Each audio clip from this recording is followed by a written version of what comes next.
Kisah Santa Katarina dari Alexandria di part 2. Kemudian Katarina menjawab, "Hal itu karena kelahiran saya cukup terkenal di Alexandria. Nama saya Katarina dan orang tua saya adalah salah satu bangsawan di negara ini. Saya telah melewatkan seluruh waktu saya untuk mencari kebenaran, dan semakin banyak saya belajar, semakin saya mengakui kesia-siaan berhala yang Anda sembah. Saya mempersembahkan seluruh kemuliaan dan kekayaan saya untuk menjadi orang Kristiani dan untuk menjadi mempelai Yesus Kristus. Dan satu-satunya keinginan saya agar Anda dapat mengakui Allah Sang Juru Selamat dengan seluruh kekaisaran Anda, dan agar Anda meninggalkan tahayul Anda. Itulah yang membuat saya berbuat lancang dengan pergi ke kuil untuk menyampaikan keluhan saya yang amat rendah ini." Lalu ia menambahkan lagi beberapa alasan lain. "Dan saya mau menunjukkan bahwa Jupiter, Mars, Merkurius bukanlah dewa-dewa, melainkan raja-raja kuno yang sama seperti manusia lain, yang kejahatannya membuat mereka terkenal di dunia." Lalu, sang kaisar merasa tidak cukup pandai untuk membalas perkataan Katarina, dan jawab kaisar kepada Katarina, "Saya bukan seorang sarjana, namun saya akan mencoba untuk menyelesaikan permasalahan ini. Tetapi dengan demikian, saya akan menghadirkan para filsuf yang terbaik di negara ini." Dan sang kaisar pun yakin bahwa ia akan membungkam mulut Katarina dan meyakinkannya bahwa ia telah melakukan penghujatan besar kepada kepercayaan pangannya itu. Setelah berdiskusi, Katarina pun setuju, dan di dalam hati Katarina percaya hal ini akan ada tujuan dan pertolongan luar biasa dari surga. Ketika itu 50 sofis yang paling kompeten dipanggil untuk berdebat dengan Katarina. Sofis pertama memiliki reputasi sebagai sofis terhandal, dan sofis pertama ini berkata, "Saya tidak perlu mengumpulkan orang-orang yang begitu banyak untuk mengalahkan anak perempuan ini. Saya yakin bahwa murid saya yang paling rendah pun dapat melakukannya." Keangkuhan dan kepongahan menggerakkan individu-individu tersebut yang memandang diskusi tersebut sebagai suatu kemenangan yang pasti. Namun, Katarina sebaliknya, ia mengetahui bahwa manusia tidak dapat melakukan hal apapun tanpa pertolongan dari Allah. Lalu Katarina mencoba mendapatkan pertolongan itu dengan merendahkan dirinya sendiri di hadapan Sang Raja Ilahi. Saat pertarungan itu tiba, sang kaisar memasuki ruangan dengan seluruh anggota istananya dan duduk di tahtanya. Sang kaisar menyembunyikan murkanya dan kemarahan yang memenuhi jiwanya. Segera setelah sang petugas menyuruh agar semua orang diam, Katarina menunjukkan sepatah kata kepada sang kaisar. Katanya, "Ini adalah suatu hal yang mengejutkan bagi saya, bahwa Yang Mulia mewajibkan saya untuk melakukan perdebatan yang sangat tidak setara, di mana saya harus beradu mulut sendirian dengan 50 orator dan filsuf. Bagaimanapun, saya harus menerimanya. Tetapi saya minta kepada Yang Mulia Kaisar, agar jika Allah yang saya sembah membuat saya menang, maka Yang Mulia Kaisar harus memeluk agama yang saya yakini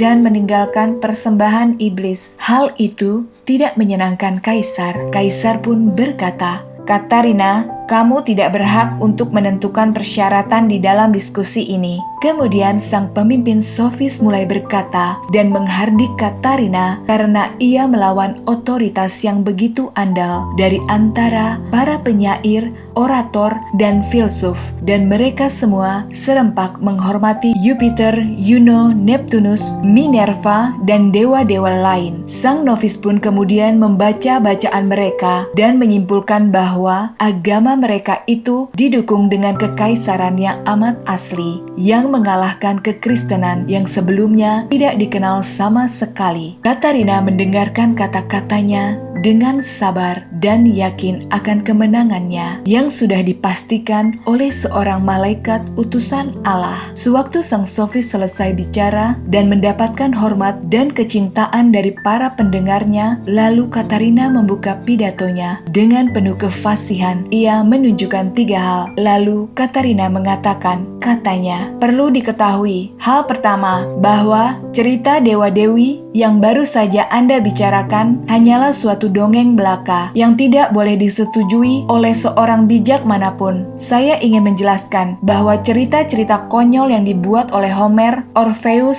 dan berbagai penyair dari dewa-dewi itu adalah hal yang keji yang dilakukan. Dewa-dewi tersebut hanya berasal dari beberapa abad yang lalu. Kedua, di dalam filosofi yang benar, seseorang harus mengakui hanya satu Allah saja, pencipta dan pemimpin dari seluruh alam semesta, oleh alasan-alasan demonstratif yang berasal dari buku-buku Socrates, Plato, dan Aristoteles yang jelas menyimpulkan bahwa hanya mungkin terdapat satu pemimpin alam semesta dan satu pokok dari segala pergerakan dan satu keberadaan yang tak terbatas yang tidak tergantung terhadap hal apapun yang diperlukan oleh segala hal.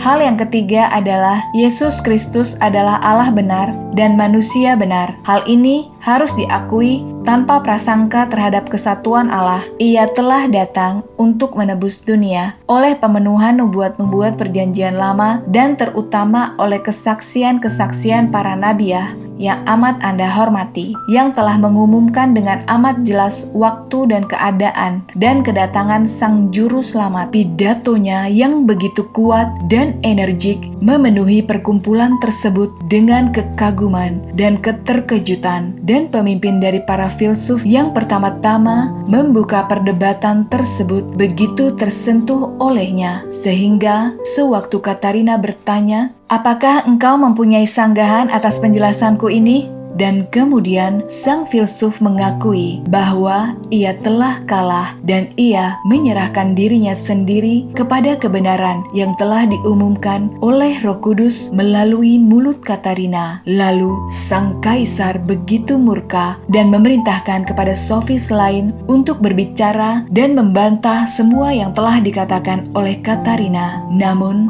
rahmat yang telah bekerja di dalam hati mereka membuat mereka semua tunduk kepada apa yang telah dikatakan oleh Katarina. Mereka malah menjawab, "Ketua kami telah menyerahkan kepada doktrin Katarina, maka kami tidak memiliki balasan apapun. Kami menganggap Katarina sangat masuk akal, dan bahwa kami telah mencoba mengalahkan Katarina dengan ketidaktahuan kami." Pada waktu yang sama, mereka berkata kepada Katarina bahwa tiada suatu pertimbangan atau kekerasan apapun yang akan membuat mereka meninggalkan doktrin tersebut, dan mereka pun berterima kasih kepada Katarina atas rahmat yang diberikan kepada mereka, sehingga mereka dapat berjalan keluar dari kegelapan menuju terang, dari kesalahan menuju kebenaran, dari kematian menuju kehidupan. Mereka pun memohon kepada Katarina untuk menyelamatkan mereka dengan doa-doanya. Maka semakin murkalah sang kaisar dan menyuruh para petugasnya untuk menangkap mereka semua untuk disiksa dan dihukum mati. Sang kaisar yang begitu kejam kini menjadi sangat tertarik kepada Katarina dan ingin menjadikan Katarina sebagai istrinya walaupun ia sudah menikah. Hasratnya ini membuatnya begitu yakin bahwa Katarina akan menyerah dengan mudah. Ia menjadi merasa tahu bahwa Katarina adalah wanita yang ambisius dan mudah tergoda oleh kedudukan ratu. Tetapi sang kaisar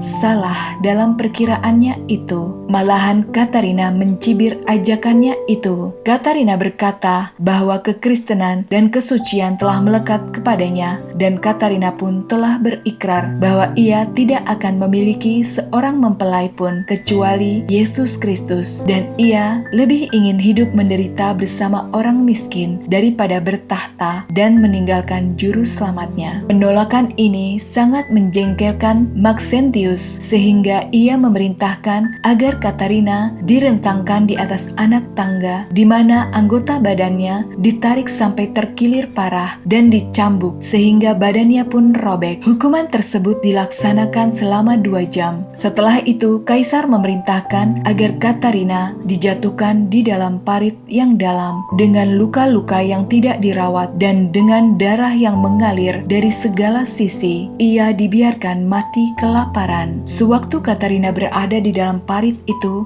sang kaisar yang amat kejam melakukan perjalanan ke Sungai Nil untuk melihat batas negara Mesir. Dan pada waktu itu, Faustin istri kaisar melihat di dalam sebuah mimpi. Ketika itu, dilihatnya Katarina bersinar amat terangnya dan memberikannya sebuah mahkota di kepalanya dan berkata kepadanya, "Baginda Permaisuri, mempelaiku memberikan mahkota ini kepada Anda." Dari penglihatannya ini serta keajaiban yang didengarnya tentang Katarina membuat Faustin ingin bertemu dengan Katarina, dan dikatakan Faustin istri sang kaisar pun bertobat dan menjadi seorang Kristen. Segera setelah sang kaisar kembali, lalu ia menyuruh agar Katarina dibawa untuk menghadapnya, dan saat itu kaisar sangat terkejut melihat Katarina yang kini lebih sehat dan cantik daripada sebelumnya. Dan pada saat itu juga kaisar menghukum mati para pengawalnya karena ia mengira bahwa mereka telah membangkang terhadap perintah yang diberikan olehnya, padahal Katarina telah disembuhkan oleh mukjizat dari surga. Kaisar pun kembali mengajak Katarina menjadi istrinya dan menawarkan tahta untuknya, serta berjanji akan memberikan ranjang yang sama dengannya dan kekuatan yang sama dengannya. Tetapi sewaktu Katarina menolaknya lagi, Maxentius kemudian memerintahkan agar dibuat sebuah mesin yang terdiri dari 3 atau 4 roda yang semua sisinya dipasang pisau besi, di mana Katarina diperintahkan untuk diikat dan dipotong di mesin tersebut. Pada waktu mereka mengikat Katarina ke roda tersebut, alat yang menyeramkan dan menakutkan semua orang itu, seketika alat itu secara mukjizat hancur berkeping-keping dan Katarina tidak terluka sama sekali. Orang-orang yang melihat hal tersebut mengakui dan mengatakan, "Hal itu adalah campur tangan Allah yang Maha Kuasa. Allah orang Kristiani itu, iya, Allah orang Kristiani yang agung itu. Iya, kami percaya bahwa itu adalah campur tangan Allah. Iya, benar. Lalu murka sang kaisar semakin meledak dan ia langsung memerintahkan agar Katarina diusir dari hadapannya dan dibawa ke tempat umum untuk dipenggal kepalanya. Di tengah jalan, Katarina memohon kepada Tuhan dalam doanya, "Tuhan, sekiranya aku harus mati, aku meminta kepadamu agar Engkau tidak mengizinkan tubuhku terlihat dan disentuh setelah kematianku oleh para algojo-algojo itu. Aku juga mohon agar Kaisar dapat menghentikan penganiayaan terhadap gereja dan agar Tuhan dapat mengusir Kaisar dari dunia kegelapan, dari penyembahan berhala, dan dapat menyinarinya dengan terang Injil." Permohonannya itu pun dikabulkan oleh Yesus Kristus. Sewaktu kepalanya dipenggal, semua orang yang hadir pun menangis. Namun wajahnya sendiri tersenyum bagaikan malaikat serafim. Ia memberikan lehernya untuk dipenggal oleh algojo pada tanggal 25 November pada tahun sekitar 307. Satu akun mengklaim bahwa malaikat membawa tubuhnya ke Gunung Sinai pada abad ke-6. Kaisar Justinian memerintahkan untuk mendirikan sebuah biara atas namanya, Biara Saint Catherine. Biara tersebut masih tetap ada sampai hari ini dan merupakan salah satu yang tertua di dunia. Hari rayanya adalah 25 November. Katarina atau Catherine masih merupakan nama Katolik yang sangat populer. Roda berduri adalah simbol populer yang sering dikaitkan dengan Santa Katarina. Demikian kisah dari Santa Katarina dari Alexandria, Mesir, yang adalah seorang santa martir yang dikanonisasi dalam gereja Katolik. Fakta kisah tentangnya tetap hidup dan telah diturunkan dalam tradisi. dan tentu saja mengkonfirmasi keberadaannya dan kehidupannya dengan kebajikan dan kesuciannya yang heroik. Sampai jumpa lagi bersama saya, Benedikta. Salam sukacita.